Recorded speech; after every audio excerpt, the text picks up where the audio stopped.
Let's take a look at part 3 in problem 1-2. What we want to show is that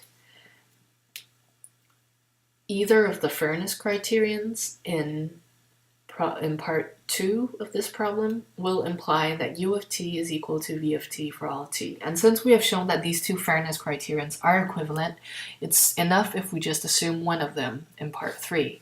So what we will do here is we will assume u of n is equal to 0. And then based on this assumption, we will try to work out the result that u of t is equal to v of t for all t. Now, if we want to show something holds for all t, what we say first is fix t greater than 0 arbitrarily. It's one of those analysis 0 things, you know. We actually don't really make that much of a deal out of it in the insurance courses, because if you have to keep doing this, then you sort of lose your energy for the more important stuff.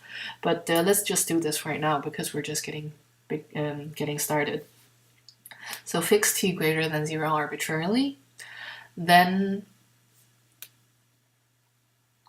well, since u of n is equal to 0,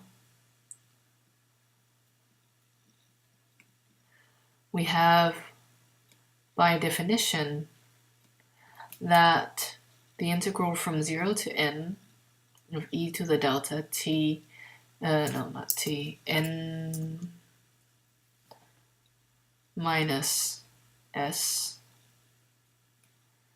multiplied by c of s minus b of s ds is equal to 0. And what can I make of that? Well, what I can make of that is I can try to split up this integral. So hence, I can say the integral from 0 to t of e to the delta n minus s c of s minus b of s ds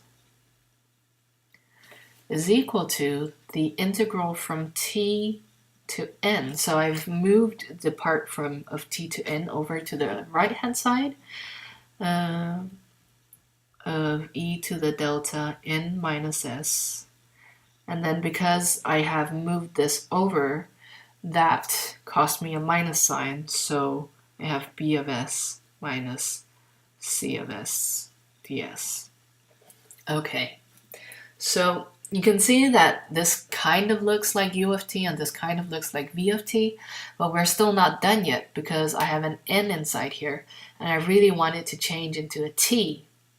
And how can I do that? Well, luckily, quite easily I can just try to get rid of the n and get a t inside there by saying multiply on both sides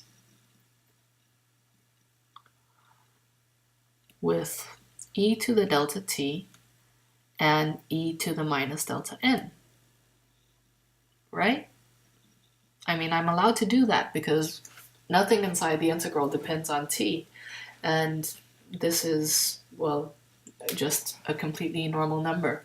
So what that will give me is, well, then I have the integral of 0 to t e to the delta, well, e to the delta n multiplied by e to the minus delta n is just 1, so that cancels out, and then I have e to the delta t multiplied in minus s, c of s minus b of s ds. And then afterwards, I have this integral on the other side, and the e to the delta n and the e to the minus delta n, they cancel out. And then what I have left is e to the delta, and now we'll just switch things around a little bit. I have the minus s, the minus goes outside, the s goes inside, and it was a plus t, but now it's inside a minus parentheses, so that will give an extra minus, like that. And I have b of s minus c of s ds. Okay. And what can I see now? Well, this is exactly u of t. So hence, in conclusion, I have that u of t is equal to v of t. And that holds for all t since t was chosen to be arbitrary in the beginning.